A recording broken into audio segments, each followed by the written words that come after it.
Good morning everyone, সবাই কেমন আছো? আশা করি সবাই খুব ভালো আছো, আমিও ভালো আছি। আমার নতুন একটা ব্লগে সবাইকে স্বাগত। তো ব্লগটা আমি আজকে অনেকটা লেট হয়ে, একটু আস্তে করো না, সাউন্ডটা কপিরাইট করে যাবে।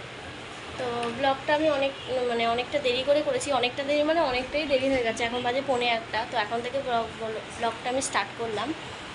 আর কালকে একটা সিনেমা দেখতে দেখতে অনেক দেরি হয়ে গেছে, 2:30টার সময় রাতে ঘুমিয়েছি। তো ঘুম থেকে উঠে গেছি 9:30টার সময়, তারপরে উঠে ঘরের কাজবাজ করেছি। আর আমার কালকে যেহেতু রাতে ব্লগটা এডিটিং করা হয়নি, সেহেতু এডিটিং করতে হয়। যারা যারা ব্লগ করো তারা অবশ্যই জানো এডিটিং করতে অনেকক্ষণ টাইম লাগে। তো এডিটিং করেছি, তারপরে ব্লগটা আপলোড করে দিয়েছি। ব্লগটা আপলোড 11:30টার সময় করে দিয়েছি, তোমরা গিয়ে দেখে আসো আমার চ্যানেলে গিয়ে। আর তোমাদের ওই আজকে এই এখন কাজ করছিলাম, কাজ করতে কাটাকুটি করছিলাম। আজকে একটু ফ্রাইড রাইস আর একটু ডিম কষা খেতে ইচ্ছা করছে, তো সেহেতু একটু ঝাল করে সেহেতু সব রান্নাবান্না করছিলাম, কাটাকুটি করছি। আর এখনও রান্না বসানো হয়নি, তো রান্নাটা বসানো হয়ে গেলে তোমাদেরকে ফাইনাল লুকটা দেখিয়ে দেবো রান্নার। আর আমাকে কালকে একজন কমেন্ট করেছে, ফার্স্ট কমেন্টটা ভালো করেছিল, যে দিদিভাই এরকম কি একটা লিখেছে যে তোমার ব্লগটা ভালো লাগছে, থ্যাংক ইউ তার জন্য। তারপরে একটা গাওয়া ঘি নিয়ে কিন্তু একটা কমেন্ট করেছে, সেই কমেন্টটা আমি না বুঝতে পারিনি। তো আমি তাকে আবার বলেছি, রিপ্লাই দিয়েছি যে এটা মানেটা আমি বুঝলাম না। তখন সে বলল খাঁটি গাওয়া ঘির একটা ব্লগ করো বা কি। যদিও তুমি আমার এই ব্লগটা যদি দেখে থাকো, তাহলে তুমি আমাকে একটু কমেন্ট করো যে ওটা কী বলতে চাইছো। ওটা পজিটিভ কমেন্ট না নেগেটিভ কমেন্ট, আমি কিছু বুঝতে পারছি না। যদি নেগেটিভ কমেন্ট করতে চাও তাহলে আমি বলবো আমাকে ব্লগে আনসাবস্ক্রাইব করে দাও, তাতে আমার কিছু যায় আসে না। বাট এখানে কোনো বাজে কমেন্ট করবে না, ঠিক আছে?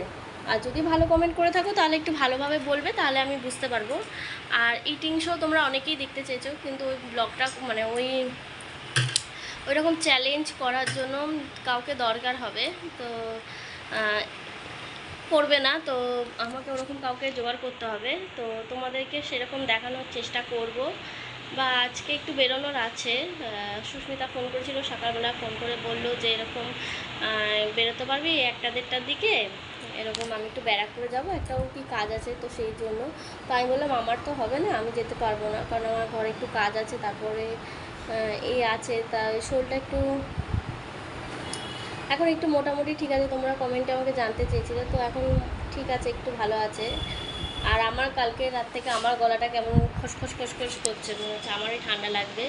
মানে ঠান্ডা লাগার আগে এটা আমার সিমটম হয়, কারণ এটা এমনি ছোঁয়াচে জ্বর, তোমরা জানো, মানে এটা ভাইরাস টাইপের। আর শরীর প্রচণ্ড দুর্বল করে দেয়, তো আমারও গলাটা এরকম লাগে, শরীরটা খারাপ লাগছে। তো আমি ওকে বললাম যে তারপর আমাদের একটু বেরোনোর আছে, একটু গঙ্গার দিকে যাব। তো আমি বললাম যে আমি 4-4:30টার দিকে বেরোবো, তো তোমাদেরকে তখন আমার ব্লগটা কন্টিনিউ করবো। চলো, এত কথা বলছি তো হাঁপিয়ে যাচ্ছে, আর এদিকে জলেরও সমস্যা। তো চলো আবার পরে আসি তোমাদের সাথে, সঙ্গে থেকে। এই দেখো এখানে ডিম, আচ্ছা এখানে মশলা করে রাখা রয়েছে,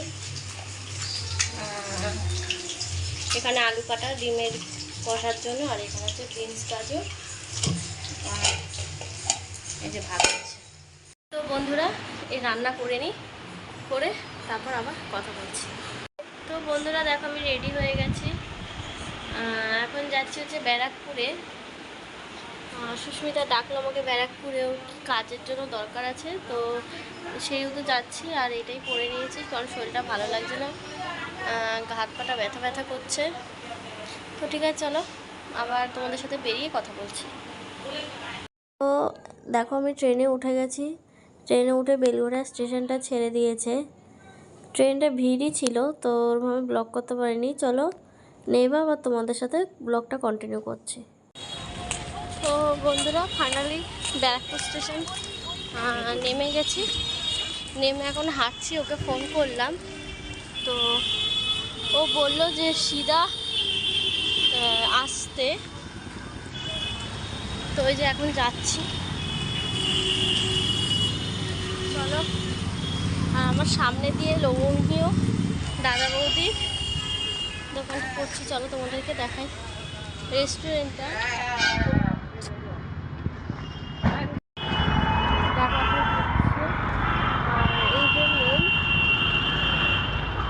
আজকে একটা ফাঁকাই রয়েছে, কারণ এখন অনেকগুলো ফ্লোর হয়ে গেছে। আমরা লাস্ট 8 ফ্লোর অবধি গেছিলাম, আর এখন এই যে চলো যাই, পরে আবার কথা বলছি।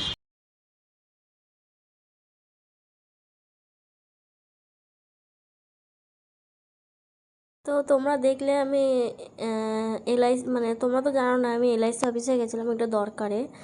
তো সেখানে আমি ভিডিওটা বেশি দেখাতে পারিনি, কারণ ওখানে ভিডিও করা অ্যালাউ নয়, তাও আমি অল্প করে নিয়েছি। তারপরে এখানে গঙ্গাতে চলে এসেছি, তো 5 মিনিট বসে বাড়িতে চলে যাবো, কারণ একটুও হাওয়া দিচ্ছে না, তারপরে লোকজনও নেই, ফাঁকা ফাঁকা লাগছে। তা ওইদিকে হাই করে দিল, তোমরা দেখলে। তো চলো আবার পরে আসছে। আসলে খুব কষ্ট হচ্ছে কথা বলতে, কারণ এতটা ঠান্ডা না, ঠান্ডা লেগেছে, প্রচণ্ড ঠান্ডা লেগেছে। তো চলো আবার পরে কথা বলছি। তো ফাইনালি গরম লাগছে। তো ফাইনালি দেখো আমরা আলুর দম খেতে চলে এসেছি, আর আজকে এখন পুরোটাই ফাঁকা, দেখো পুরোটাই ফাঁকা। তো চলো আলুর দমটা দিচ্ছে, খেয়ে এবার বাড়ি চলে যাবো। আবার বাড়িতে গিয়ে তোমাদের সাথে কথা বলছি। হ্যালো বন্ধুরা, তো এখন বাজে 9:15, আর এখন বাড়িতে চলে এসেছি। আর এই যে সুস্মিতা আরও, তো এই যে, তো চলো ব্লগটা আজকে আমি এখানেই শেষ করছি। সবাইকে গুড নাইট, সবাই ভালো থেকো, সুস্থ থেকো। আর আমার ব্লগটা যদি ভালো লাগে লাইক কমেন্ট শেয়ার করে দিও, আর আমার চ্যানেলে যদি নতুন হও তাহলে সাবস্ক্রাইব করে পাশে থাকা বেল আইকনটি প্রেস করে দিও। চলো টাটা।